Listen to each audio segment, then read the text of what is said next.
del volumen 1713. Septiembre 17, 1924. El obrar en la divina voluntad significa que el sol de la divina voluntad, transformando en sol a la voluntad humana, obra en ella como en su propio centro.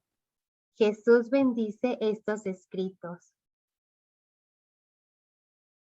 Estaba pensando en el santo querer divino y hacía cuanto más podía para fundirme en él, para poder abrazar a todos y llevar a Dios los actos de todos como un acto solo, actos que son todos debidos a nuestro Creador.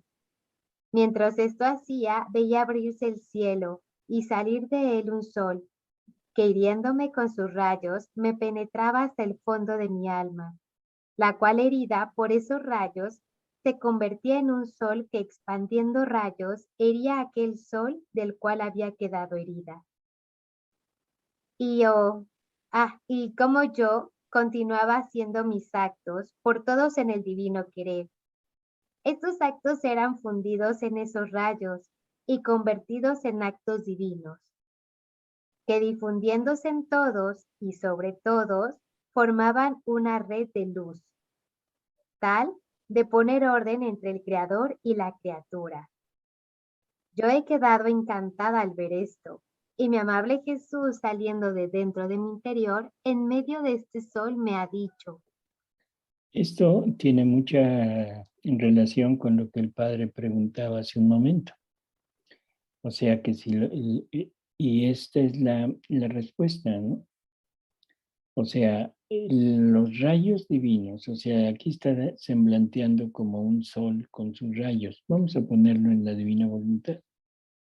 O sea, los rayos, la luz de la divina voluntad penetra en la criatura y la penetra hasta el fondo de ella, ¿sí?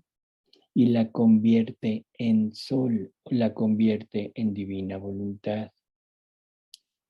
Y ahora, expandiendo esos rayos a través de los actos de la criatura, en ese momento esos actos se difunden en la divina voluntad y se vuelven actos divinos, actos de la divina voluntad.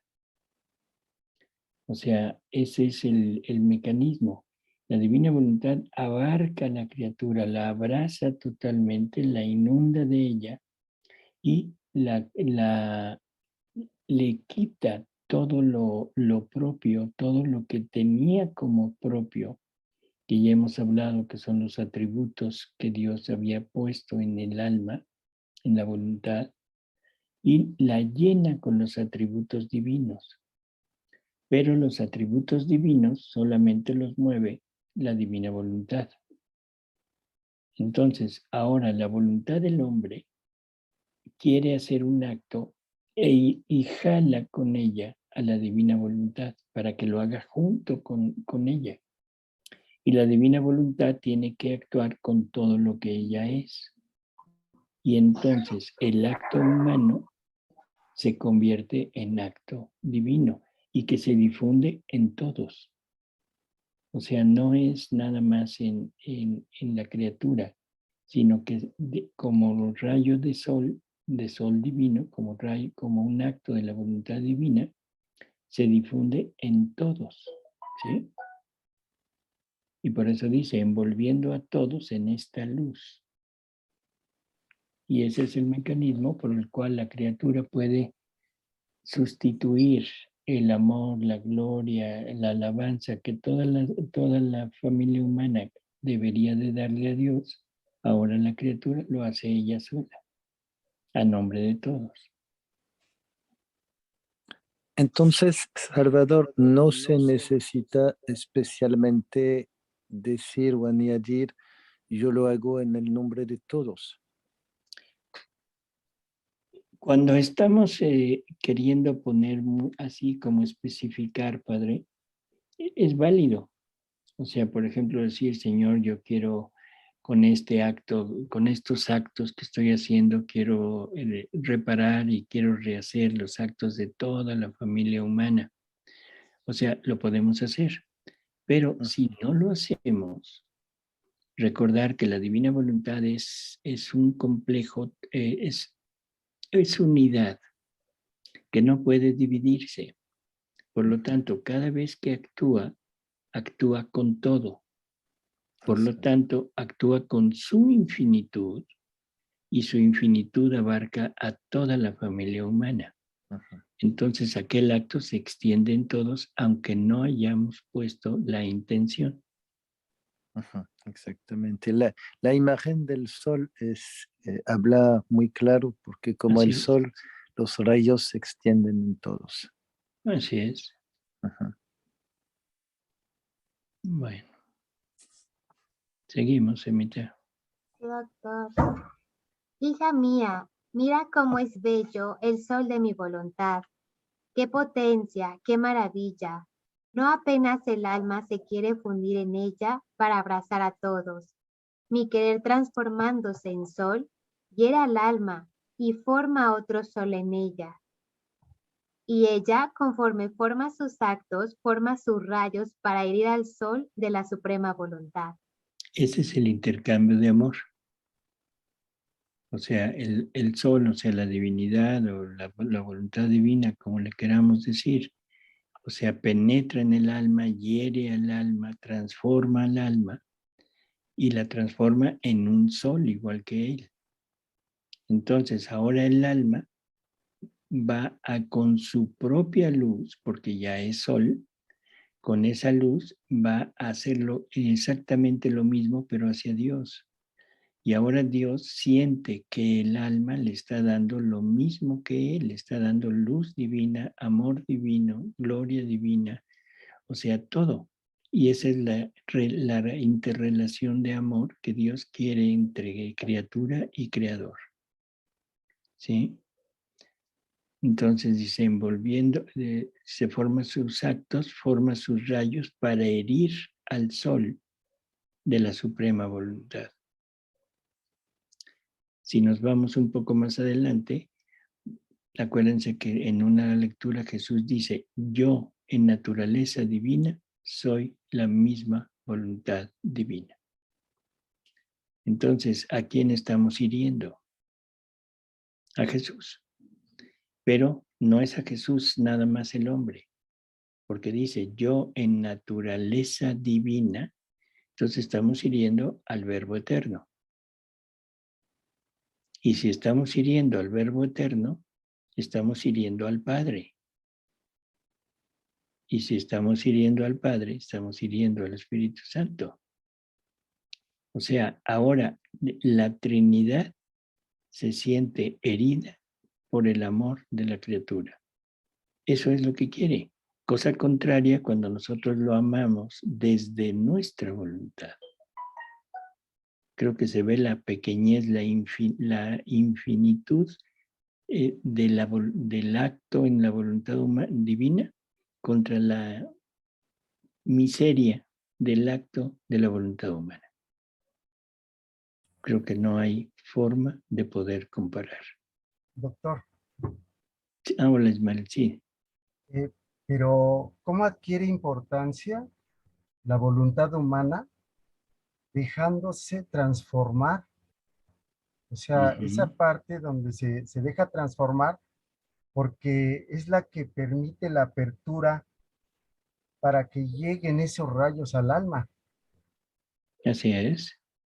Entonces ahí, ya de ahí se desenlaza, bueno, ahí ya el alma es la que ya regresa la correspondencia hasta el querer divino, ¿no? Pero esa parte donde la voluntad humana permite, bueno, ya lo ve uno diferente, ¿no? Porque siempre pensamos en que la voluntad humana es mala, pero desde el momento en que hace su propia voluntad, pero ese mismo mecanismo que ocupa la voluntad humana, ya transformada en divina, pues es enorme, ¿no? Por eso es que Jesús nos dice que la voluntad humana es el don más preciado, que le dio al hombre. Y es un don que la voluntad humana tiene en sí misma la capacidad de la voluntad divina. O sea, no hemos aquilatado realmente el valor de nuestra voluntad. Pero es enorme. Y otra frase que dice, se puede convertir en el demonio que los lleve al infierno o en el ángel que los lleve al cielo. Es nuestra voluntad. Y siempre tenemos la idea de que el enemigo mayor es el demonio. No es cierto. Es nuestra voluntad. Seguimos, Emita. Gracias. Y envolviendo a todos en esta luz, por todos ama, glorifica, satisface a su Creador, y lo que es más, no con amor, gloria y satisfacción humanas, sino con amor y gloria de voluntad divina, porque el sol de mi voluntad ha obrado en ella. Mira qué significa hacer los actos en mi voluntad.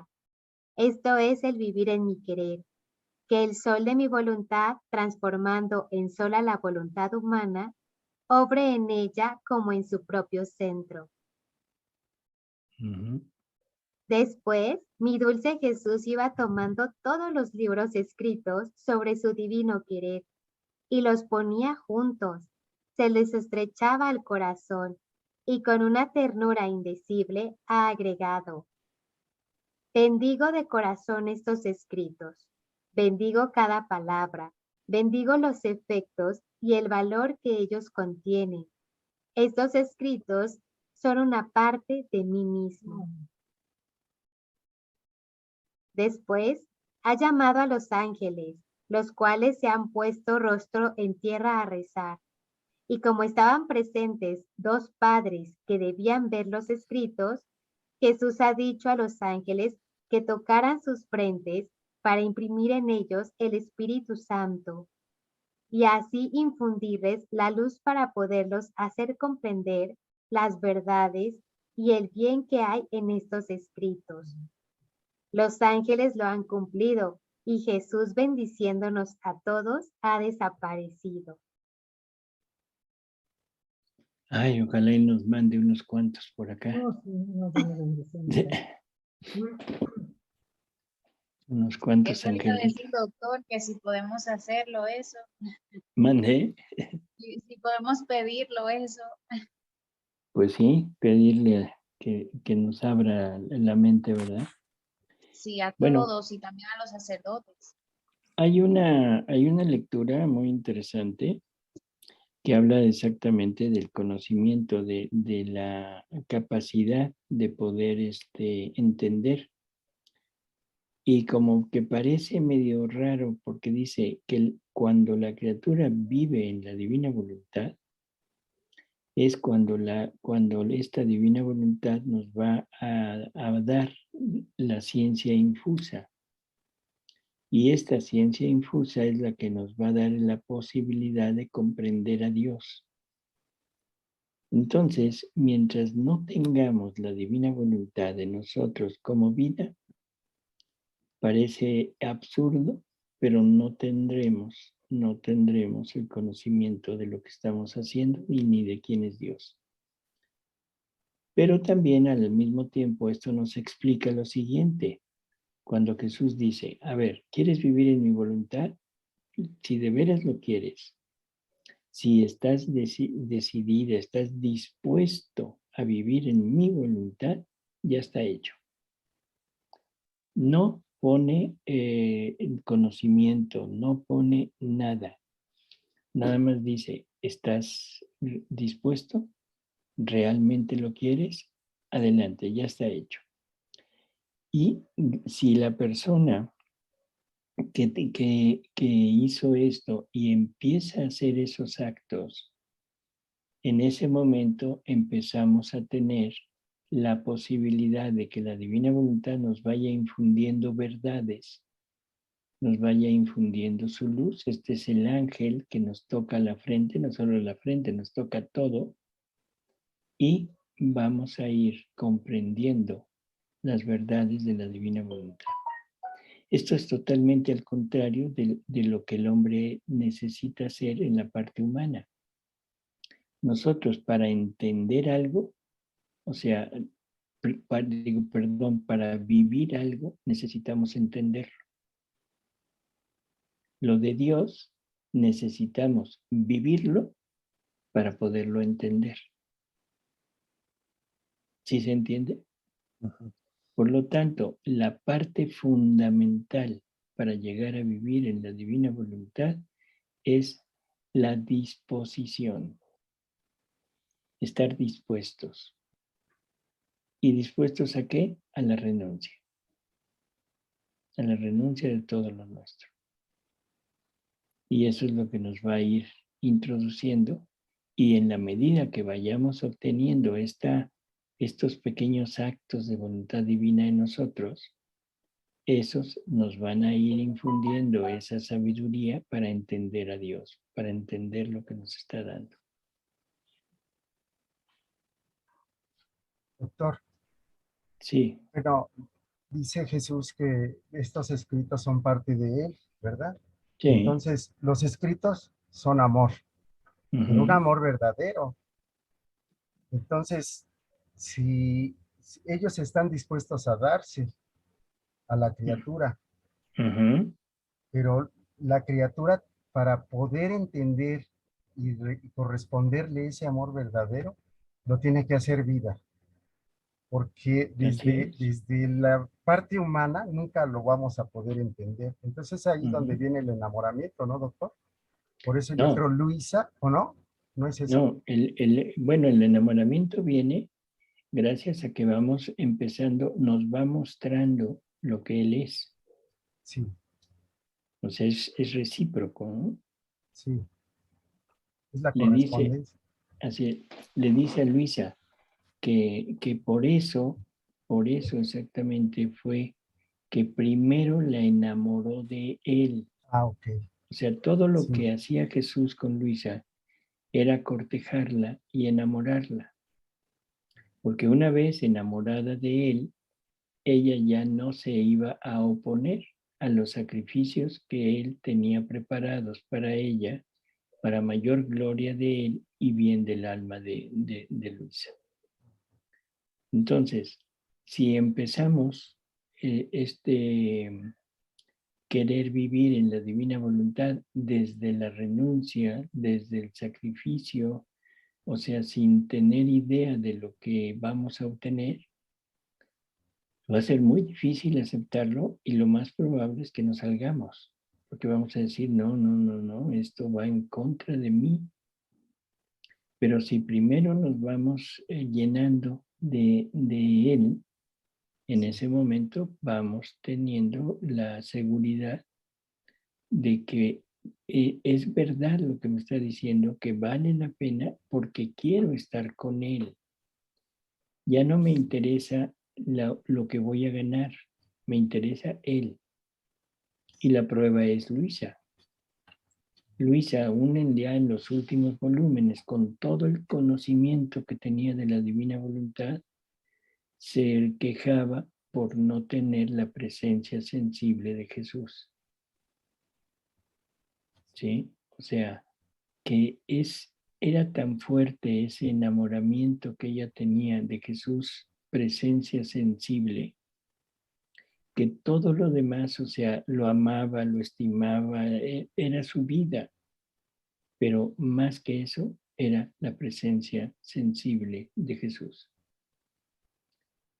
Entonces, conclusión, enamorémonos de Jesús. Creo que lo más bonito que voy a entender de esta lectura es que si estos escritos son parte de Jesús mismos, al recibir estos escritos, es Él dándose a mí, porque me llegaron.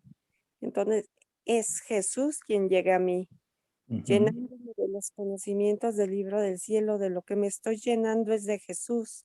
Así es. Cuando los pongo en vida, el que vive en mí es Él. Y compartimos entonces ya la misma vida. Y esto ya no solo es enamoramiento, es una realización plena de amor entre Jesús y el alma y yo. Por eso empiezas a tratarlo, Hermoso. Ajá. empiezas a conocerlo. Miren, hay una lectura en el libro 30 que dice lo siguiente, la tengo aquí. Dice, cada acto de la criatura hecho en mi voluntad es un paso que da para acercarse a Dios, y Dios, a su vez, da un paso para acercarse a ella. Se puede decir que el creador y la criatura están siempre en camino el uno hacia el otro. No se detienen jamás. Y mi voluntad desciende en el acto de la criatura para formar su paso de vida divina. Y ella sube en el fiat, en las regiones divinas, para hacerse conquistadora de luz, de amor, de santidad y conocimientos celestiales. Así que cada acto, palabra, respiro, latido en mi voluntad son tantos pasos de vida divina que hace la criatura. Y ella suspira estos actos, ella es la divina voluntad, ¿no? Ella suspira estos actos para tener su campo de acción, para poder formar tantas vidas divinas en la criatura. O sea, por eso es que al principio nos dice que nos va prestando su voluntad para hacer actos y luego nos la quita y luego nos la vuelve a prestar y nos la vuelve a quitar. Porque cada acto vamos teniendo este acercamiento y Él se acerca también. Y si nos dimos cuenta, cada acto es vida, vida divina, ¿sí? Y esas vidas divinas son vida divina en, no sé, en el respiro, en el latido, en la palabra, en el pensamiento, en todo. Y eso es lo que va haciendo crecer poco a poco la vida divina de Jesús en nosotros. Conclusión es rodearnos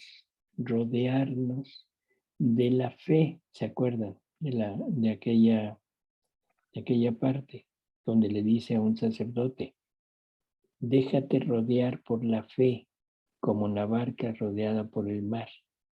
Y como la fe soy yo, entonces yo me haré cargo de todo lo tuyo. Ahí era en los primeros volúmenes, pero sigue siendo válido para aquí.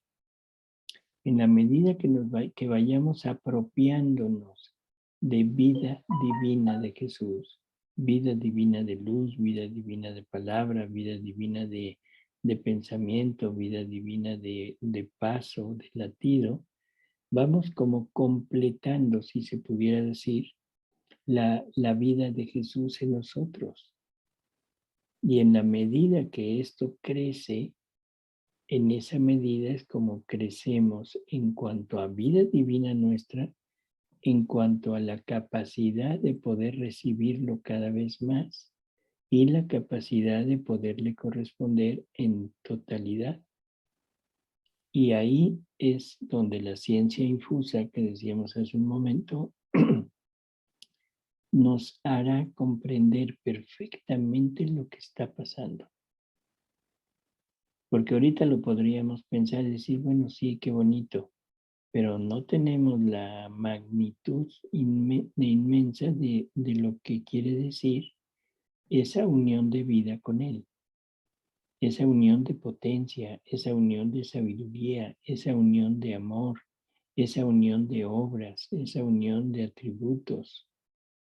Es infinita. Doctor, hay un Sí. salmo, el Salmo 8, es un salmo que, no sé si la habéis meditado alguna vez, es Señor Dios nuestro, qué admirable es tu nombre en toda la tierra. Cuando contemplo el cielo, obra de tus dedos, la luna y las estrellas que has creado, ¿qué es el hombre para que te acuerdes de él? El ser humano para darle poder, lo hiciste poco inferior a los ángeles, lo coronaste de gloria y dignidad. Bueno, es que me encanta. Muy bien. Y entonces, bueno, pues es un salmo que también le canto mucho. Y bueno, pues cada vez que vas meditando o vas bueno, es la contemplación, el verlo todo, el cielo, las estrellas, el verlo todo, a Dios en todo. O sea, es, bueno, la grandeza de Dios, o sea, no sé, es, no sé, creo que me estoy perdiendo porque Por eso, pero quiero es que eso, Natalia, es cuando empieza la divina voluntad en la persona, o sea, en ti, empieza a reconocerse a sí misma en todo lo creado y te lo empieza a comunicar. ¿Sí? Así que vas bien, aunque digas que vas bien. No, es que lo que pasa es que cuando hablo me suelo perder yo misma en lo que estoy diciendo muchas veces. No importa, está bien. Gracias. Doctor, ¿podría dar, Salvador, las fechas de lo que tú acabas de leer? Tú acabas de leer una... La que leí ahorita. Sí, sí, sí. Es de los del libro actos. 30. 31.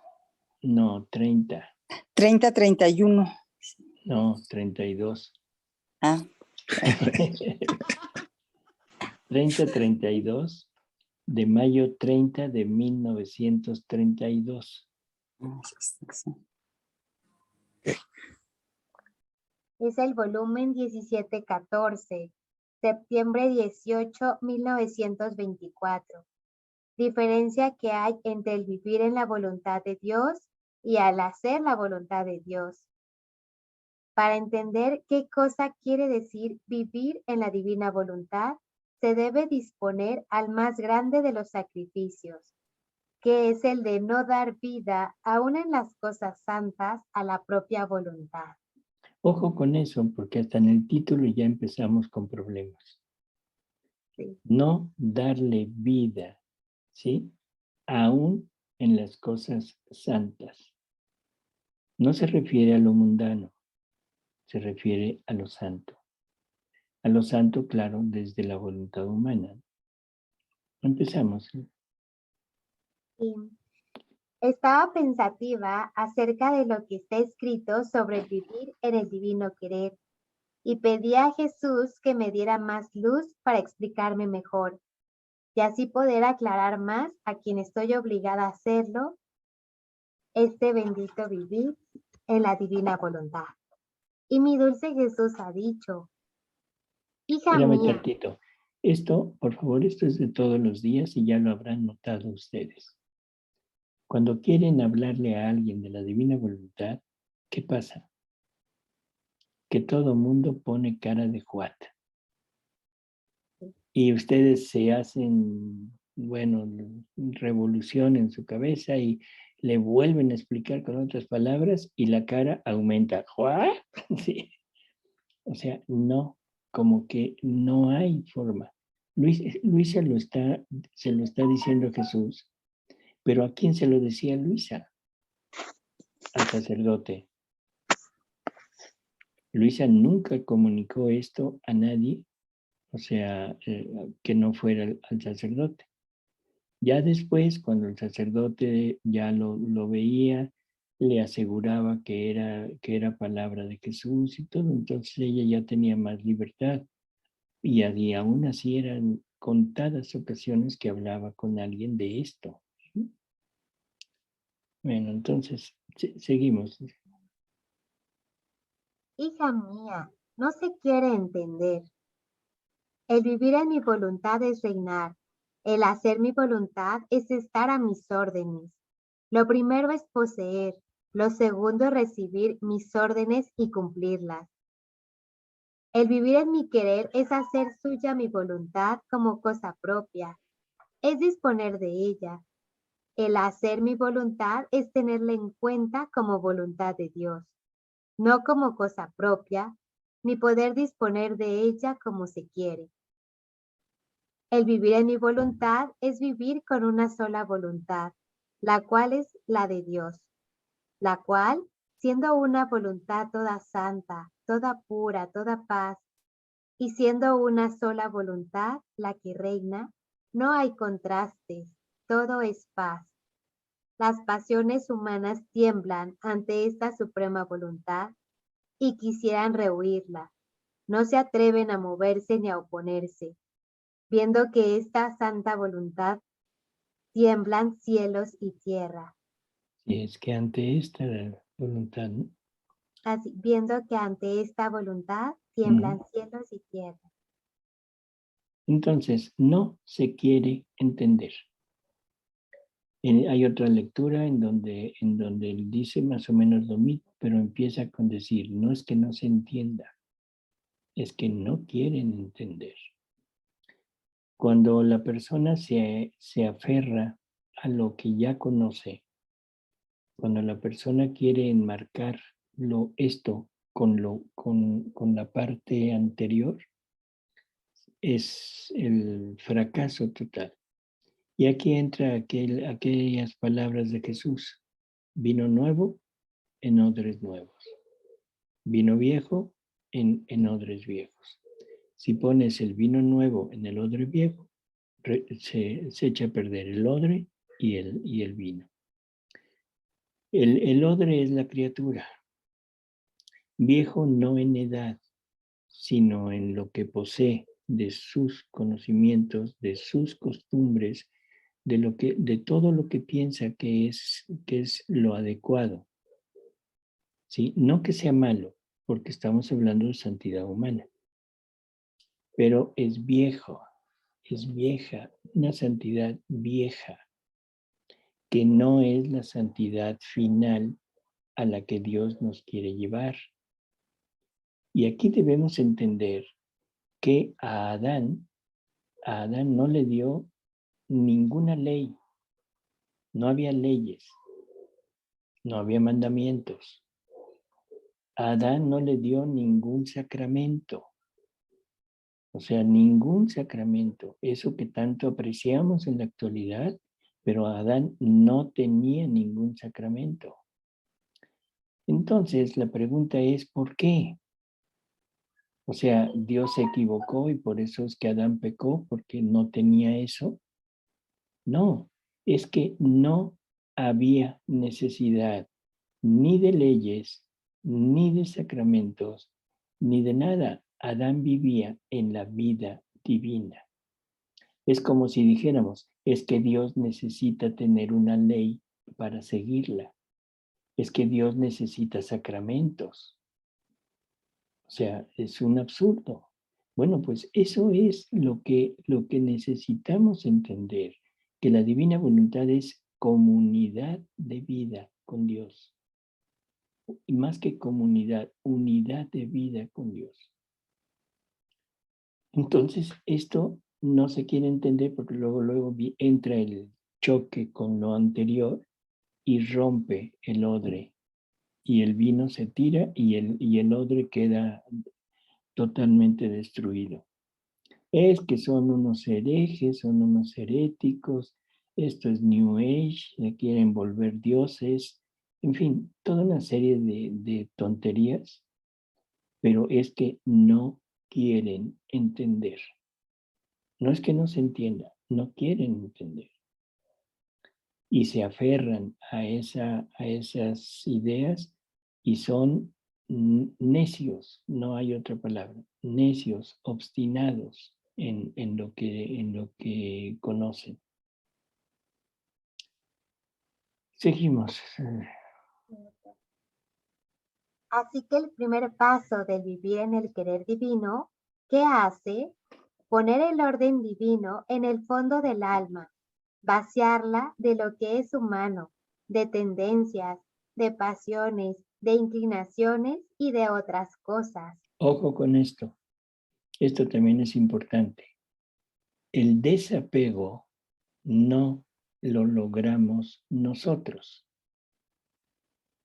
Porque cuando les decimos a alguien, es que hay que desapegarse de todo, ¿cuál es la primera pregunta? ¿Cómo le hago? Pues desapégate. Bueno, sí, pero ¿qué tengo que hacer? Desapégate. Bueno, sí, ya sé que me tengo que desapegar, pero ¿qué pasos tengo que seguir? Que te desapegues. Y cuando vuelve a decir, pero es que, no, pero es que ahí nos vemos, man, ya no está. O sea, el desapego desde la voluntad humana es imposible, porque siempre lo tendríamos que llevar a cabo por medios de nuestra voluntad. Y aunque lográramos desapegarnos, nos quedaríamos con los actos que hicimos para desapegarnos. Y luego tendríamos que volver a empezar. ¿Sí se entiende? Bueno, lo que nos está diciendo aquí es ¿qué? ¿Qué nos dice?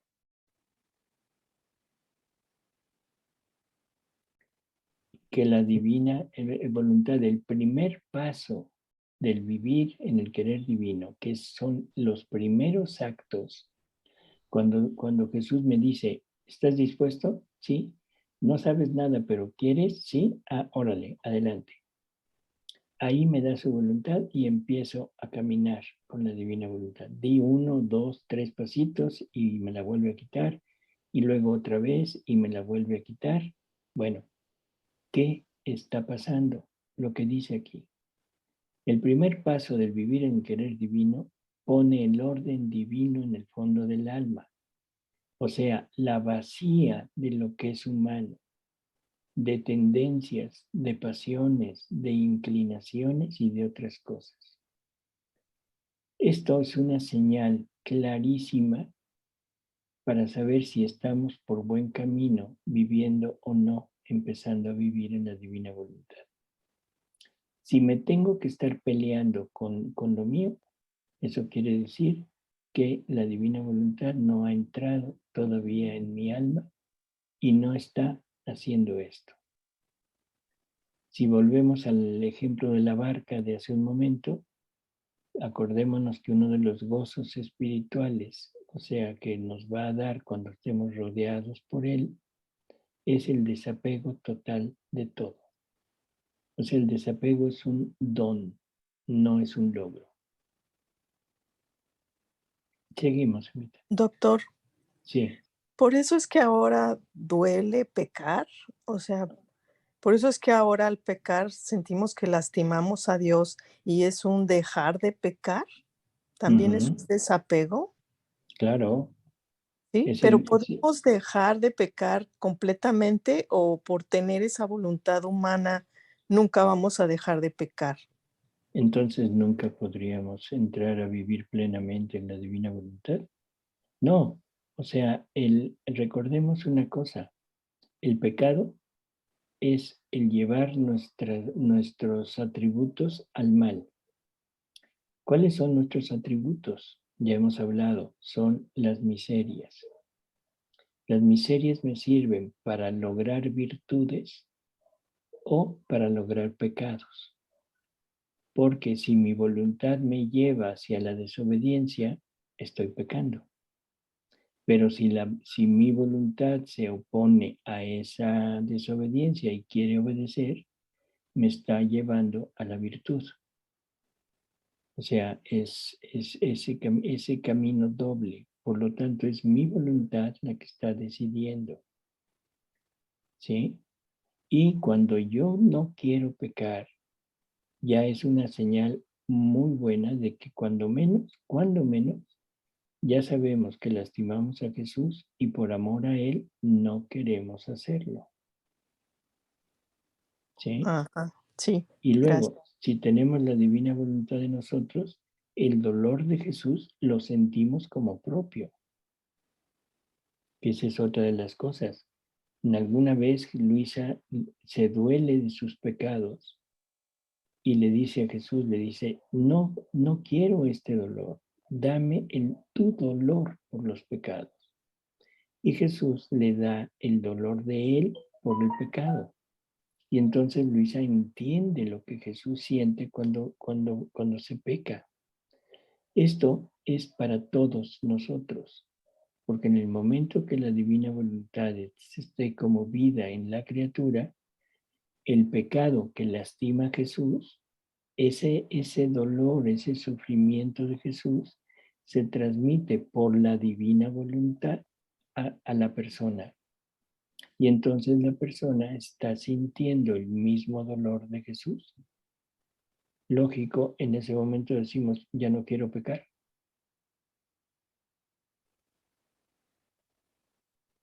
Seguimos, Emita.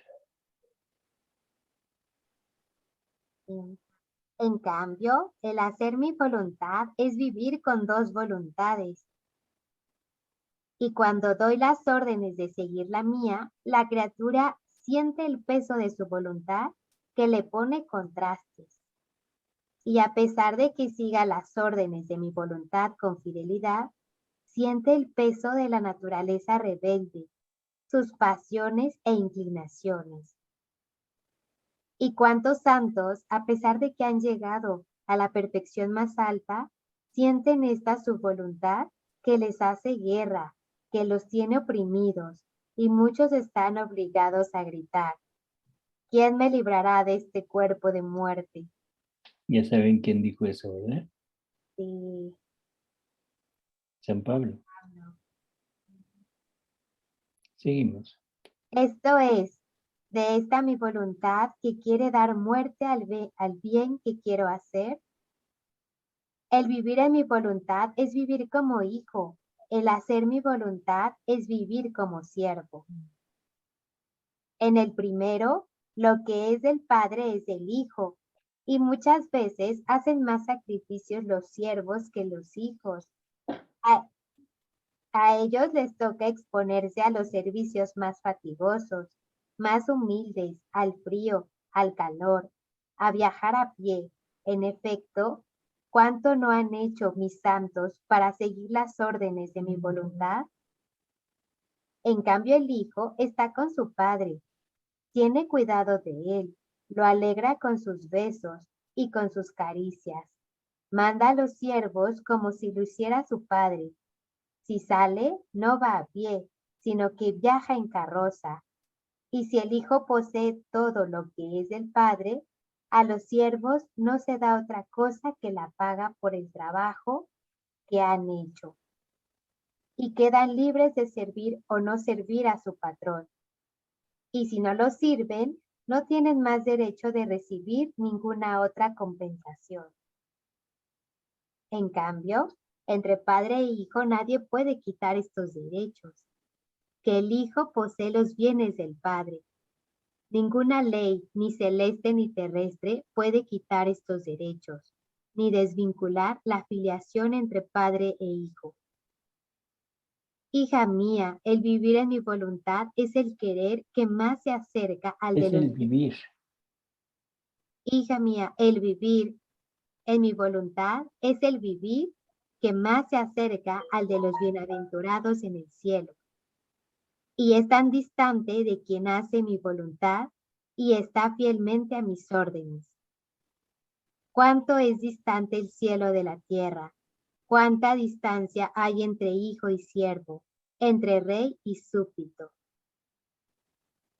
Además, esto es un don que quiero hacer en estos tiempos tan tristes, que no solo hagan mi voluntad, sino que la posean. ¿No soy acaso señor y dueño de dar lo que quiero, cuando quiero y a quien quiero? ¿No es libre un señor de decir a un siervo: vive en mi casa, come, toma, ordena como otro yo mismo?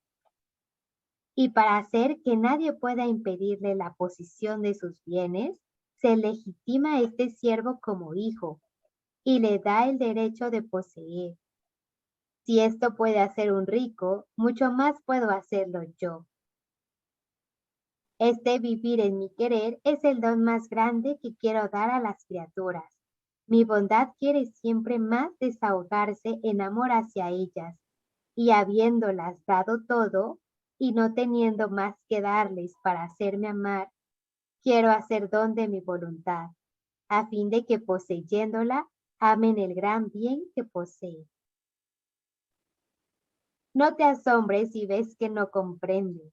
Para entender deberían disponerse al más grande de los sacrificios, cual es el de no dar vida, aun en las cosas santas, a la propia voluntad.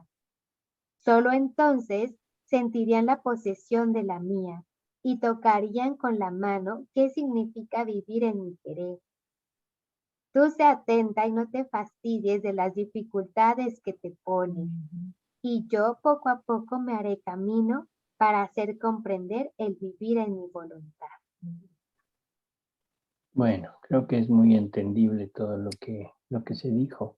Nada más hacer hincapié un poquito en esto último, ¿no? O sea, no te asombres si ves que no comprende. Porque para entender deberían disponerse a la renuncia total de todo.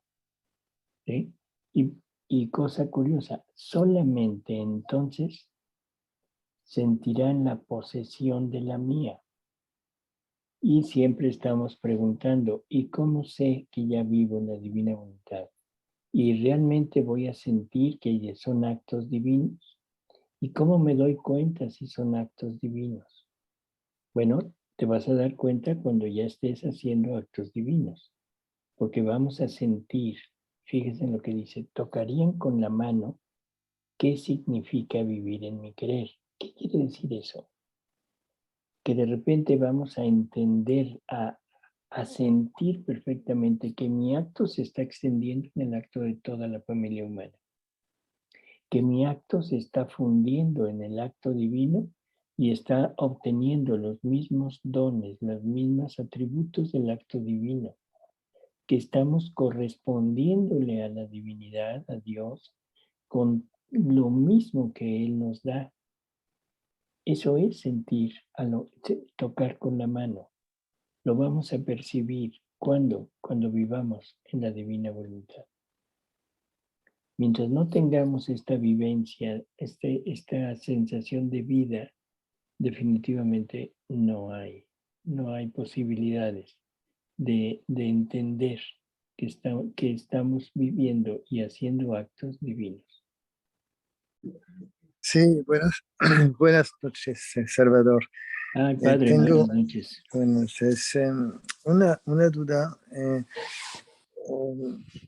Cuando hablamos de actos eternos, entonces hablamos de actos hechos en la divina voluntad, ¿cierto? ¿No?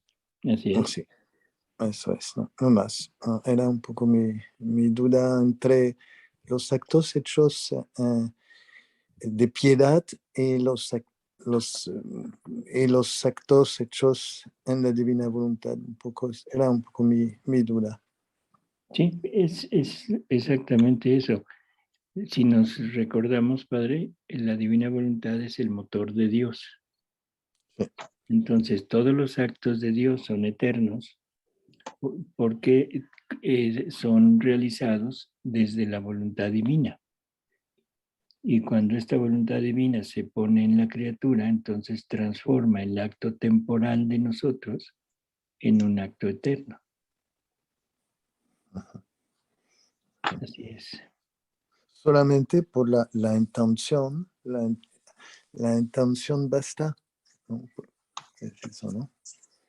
Bueno, sí, o sea, una vez que hemos querido, que hemos hecho la decisión de vivir en la divina voluntad y estamos con esa idea y con esa atención de estar ahí, todos los actos que hagamos son producidos por nuestra voluntad, pero en unión con todos los atributos de la voluntad divina y con la voluntad divina moviéndolos. Vamos a decirlo, la voluntad humana mueve a la voluntad divina para que actúe en el acto que la voluntad humana quiere hacer. ¿Sí? Por ejemplo, queremos, no sé, o sea, comer. En ese momento, o sea, la voluntad humana nos dice, bueno, a comer. Pero jala a la voluntad divina en ese acto y entonces todo lo que se pone de atributos en ese acto es lo divino. Por eso es que queda como acto hecho en la divina voluntad y queda como acto hecho eterno, un acto eterno. Sí, claro. Porque no se entiende perfectamente nada más que no hay un sentir particular, no hay una convicción, una certeza emocional ¿me entiendes? ¿No? Entonces es esta atención y intención de hacerlo, ¿cierto? Así es. Bueno, gracias. ¿De qué, padre? Al contrario. Gusto en saludarlo. Bien. Doctor. Sí. Buenas noches. Buenas Quería preguntarle, estaba leyendo la lectura 31:17 que se hizo reciente. Entonces me surgió una pregunta. Dice que los actos, cuando nos llamamos a la divina voluntad, se crea un vacío porque deja de ser llenado con lo infinito. Entonces mi pregunta es, ¿esos son los vacíos de amor que debemos llenar en el purgatorio, el alma y los actos entonces también que no son hechos con la voluntad divina van al purgatorio? ¿Esos actos que quedan con ese vacío también? Por eso, O sea espérate. Creo que estás como revolviendo un poquito. Cuando no se hace un acto en la divina voluntad, suceden varias cosas. Lo primero que sucede es que no le das oportunidad a la divina voluntad de actuar en ese acto. Y la finalidad de todos los actos de las criaturas era que la divina voluntad tomara participación en ese acto. ¿Por qué? Bueno, por lo que decíamos ahorita con el Padre. O sea, que depositara todos sus atributos, todo lo que la divina voluntad contiene, para que el acto se volviera un acto divino, donde la divina voluntad se pusiera toda. Pero resulta que cuando la divina voluntad se mueve en totalidad, cada acto que hace genera una vida divina. O sea, no es nada más el acto, sino el acto genera una vida divina. Y entonces lo que está sucediendo es que no le estamos dando la oportunidad de generar esa vida divina. ¿Sí vamos bien? Sí. Ahora, ¿qué fue lo que hicimos? Le dimos muerte a la vida divina en nosotros para darle vida a la vida humana. Ahora, ese acto está, aparte de no permitir la generación de una vida divina, está defraudando el amor que Dios debería de recibir a través de esa vida divina que se iba a poner en ese acto. Entonces, ahora tenemos una deuda de amor hacia el Padre, una deuda de vida, y estamos también defraudando la gloria que se le debería de haber dado al Padre, a la divinidad, por todo lo que ha hecho, y que se lo deberíamos de dar en cada acto. Entonces son tres cosas lo que están pasando hacia Dios: defraudar el amor de Dios, defraudar la gloria de Dios y haberle dado una muerte a una vida divina que Él quería poner ahí en ese acto. Y es una vida divina que ya había sacado desde toda la eternidad para cada uno de nosotros. Ahí entran la pasión del amor, que es el rehacer, el dar el amor completo a Dios, y la pasión del pecado. La pasión del pecado es la pena que merecemos por haber salido y por haber cometido ese acto humano sin la unión con la divina voluntad. Junto con eso está la deuda de la vida. Y esa deuda no la podemos pagar nosotros porque no tenemos vida divina. Por lo tanto, esa deuda se la endosamos a Jesús. Y ahora Jesús es el que tiene que venir a pagar una vida divina por esa vida que no le dimos nosotros. Ahora, todo esto, ¿qué produjo? Produjo una transformación en el hombre, en el ser humano, de todo lo que Dios nos había dado, nos había dotado, y que lo hemos puesto como el árbol del conocimiento del bien y del mal, ahora se transforma en el árbol de la concupiscencia. O sea que es la tendencia al mal. Esa debilidad del hombre para poder enfrentar sus propias pasiones y poder enfrentar todos los ataques del enemigo. Por lo tanto, ahí ya están las tres pasiones. La primera, recuperar el amor de Dios, el amor que no le dimos, que está representado en la vida divina que no se generó en el acto. La segunda, la pasión del pecado, que es pagar la pena que ese acto mereció. Y ese también lo tiene que pagar Jesús porque nos tiene que rehacer, pero ahí también lo pagamos nosotros. Y por último, la pasión de los judíos, o sea, del ser humano, que es para rehacer la fuerza del hombre para poder enfrentarse a sus enemigos. Entonces, ese es el punto, ¿sí? Sí, muchas gracias, doctor. Bueno. Doctor, Sí. yo me quedé pensando, bueno, ahorita que está hablando de esto, lo estoy ligando a la sesión pasada en la que Emi le preguntó que si se podría dar el don de la atención. Y usted dijo de esto de Adán, que Adán pecó porque se le olvidó que debía de amar a Dios y de que Dios lo amaba. Entonces, estaba pensando que una de esas consecuencias que nosotros también estamos haciendo actualmente, el no amar a Dios, es como consecuencia de esto, de que se nos olvida que debemos amar a Dios y que Dios nos ama al estar haciendo uso de nuestra voluntad humana.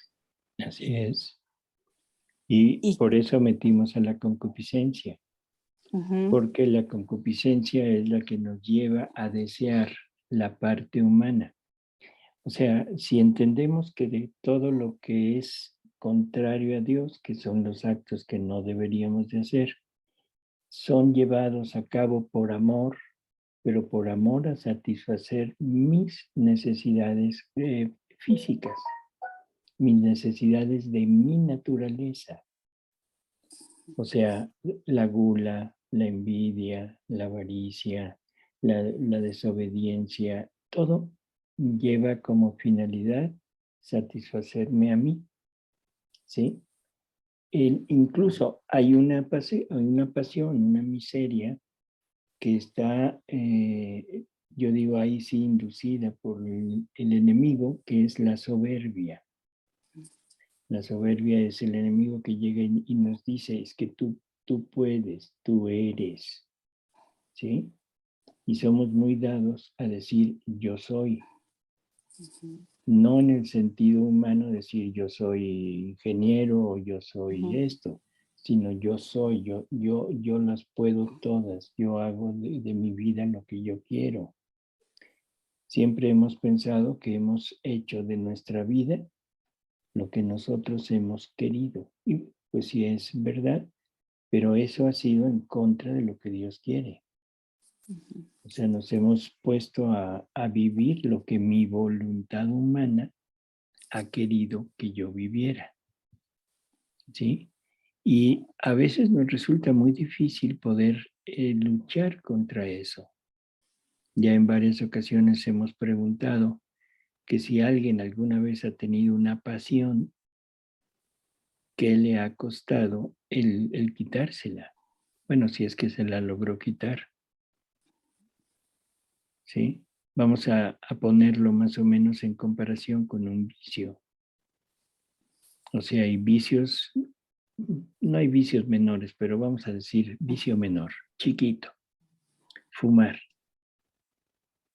¿Cuánto trabajo cuesta dejar de fumar a un verdadero fumador, ¿no? No a un fumador ocasional? Y es increíble la cantidad de caídas que tiene esa persona. Y esos son vicios chiquitos.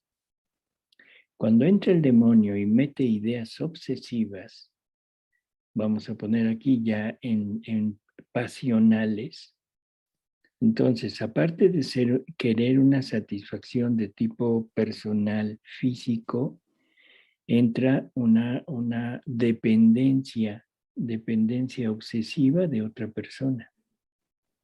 Estamos olvidándonos de todo por atarnos totalmente a alguien o a algo. Y la pregunta es, ¿cuánto nos ha costado quitarlo? Enormidades, ¿sí? Entonces, la debilidad en el hombre es exactamente cuando nuestra voluntad se convierte prácticamente en la concupiscencia, que es la tendencia al mal. Y la tendencia al mal de lo que tenemos en nosotros. ¿Sí? Sí. No sé si esto te aclare un poco. Sí, sí, mucho, porque yo me preguntaba, bueno, ¿cómo es que se me puede olvidar que debo amar a Dios y de que Dios me ama? Entonces solamente con esta otra parte de mi voluntad humana tan debilitada, pues sí se me puede olvidar que debo amar a Dios. Y quizá no tanto olvidar, porque mira, hay muchas veces, y yo creo que también aquí nos vamos a encontrar muchos de los que estamos reunidos o de los que queremos acercarnos a Dios, que estamos pensando en Dios, pensando en lo malo que vamos a hacer y lo seguimos haciendo. Y lo seguimos haciendo pensando así, estoy en contra de Dios y no me interesa, sigo adelante. ¿Qué es eso? Esa es exactamente la concupiscencia y la debilidad de la voluntad humana. Esa debilidad que aunque quisiera, es un San Pablo. ¿Quién me librará de este hombre viejo que no me deja hacer el bien que quiero y me lleva a hacer el mal que no quiero? Es tremendo. Sí. Sí. En fin. Bueno. Hay una canción que el otro día también lo estuve pensando, digo, ya no sé si es el padre o el hijo, es de Alejandro Fernández, que Se me olvidó el amor, o no sé, es que me gusta. Y entonces hay veces que me gustan las canciones de Alejandro Fernández, padre, hijo, etcétera, etcétera. Y, y de siempre, y el otro día lo estuve escuchando, o sea, estuve recordando, digo, uy, digo, a ver si hay posibilidad de, digo, una canción que digo, se me olvidó el amor, es, que es el amar a Dios, que es el todo. Y eso, muchas veces cuando ves al Señor, dices, tan grande y encerrado como un prisionero, encerrado en nuestro corazón, encerrado en un sagrario, y cuánto es el amor que Dios nos tiene y lo poquito que le amamos. No digo más. Gracias. Y cuidado con esa canción, ¿eh? Porque esa canción se canta con una botella de tequila al lado. Ah. Sí, no funciona. Sí. Así Doctor, que, sí, Rosy. bueno, es que anoche estaba viendo una película que se llama David y Goliat. La historia pues es simple, todos nos la sabemos, pero entre los diálogos, todos los diálogos que estaban teniendo por esta situación que vivió el pueblo de Israel, me hizo reflexionar en esto que precisamente están diciendo, porque David, el pueblo estaba como muy obsesionado en el ataque que le venía de los filisteos. Estaba aterrado por el tamaño que tenía Goliat. Y el tema de entre todos ellos era eso. Y entonces David les dice en un momento, ¿cómo es posible que el tamaño de un gigante les haga olvidar el tamaño del amor de Dios en todo lo que Dios ha hecho por nosotros? Y entonces el pueblo, pues también tan falta de fe, le decía, es que eso fue antes, eso es historia, esto no se ve. Y David le decía, no, se están olvidando, se están ocupando de otras cosas, se están ocupando del miedo. Y así así entre el mismo diálogo, que la misma concupiscencia, la misma caída, hace siempre al hombre entrar en temor. Entonces, no siempre es la obsesión de los pecados y de las faltas que tenemos, porque siento yo que, como dijo una vez San Francisco de Sales, cuando el demonio ya no te puede atrapar en el pecado, empieza a atraparte por la turbación, en turbar tu alma, y es parte también. Entonces, yo ahora veo, y de verdad a muchísimos católicos, en muchos medios, estar obsesionados por estos temas de estos tiempos, y nos estamos olvidando del tamaño del amor de Dios. Y cae con este tema que están tratando ahorita, porque finalmente nos entretenemos en esto, en el temor, en tratar de salvar la carne, que es bueno tratar de salvar la salud, pero la del cuerpo, olvidándose de la del alma, y tratando de salvar el mundo, pero por el estilo de vida que se perdió, y obsesionados, de verdad, realmente obsesionados, peleando por derechos, peleando por todo, pero poco se habla de los derechos de Dios. Hombre, pero ¿para qué tanta vuelta? Lo que estamos viviendo. Uh-huh. Lo que estamos viviendo, por favor, y eso no hay que ocultarlo, hay que decirlo. Pensamos que un mugre cubrebocas, una cochina tela en la boca y en la nariz, te protege más que Dios. Sí, y en todo sentido, en todas las cosas que se han dicho y que se han hecho, porque si viéramos una y otra, o sea, viéramos pro y contras, pero en nada se habla de Dios. La película termina de un modo a mí me dio risa, porque se acercan y del hermano mayor que más se obstinaba en tratar de detener a David, en hacerle ver que la realidad era que no era la fe, que no era Dios, que fuera lógico, que fuera realista. Con la piedra con la que mató a Goliat, David se la pone sobre la mano, así como diciéndole, ahí está.